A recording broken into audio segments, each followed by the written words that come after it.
Alright, so now that we've seen the grip, which we're going to keep the same, a tree grip, and the waiting position with a slight knee bend. Again, I remind you the importance of that slight knee bend. Let's go into the next step, which is getting the racket back. And there's going to be 3 steps in that sequence. Number 1, we're going to let go of the left hand from the racket right away. And as I do that, my racket keeps on going back, and I'm turning my shoulders and bring my racket back and straight up. Remember that forehand is called a straight up forehand. So I show you again.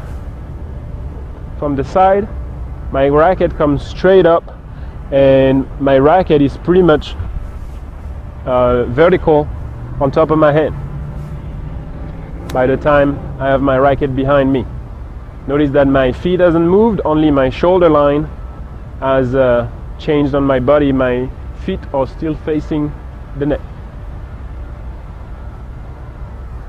So with that position,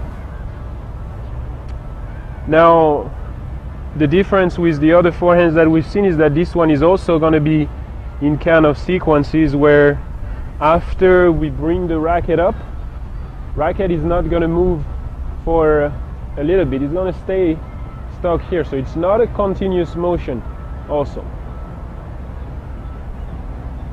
But again, for that step, all we do, and I show you real speed this time,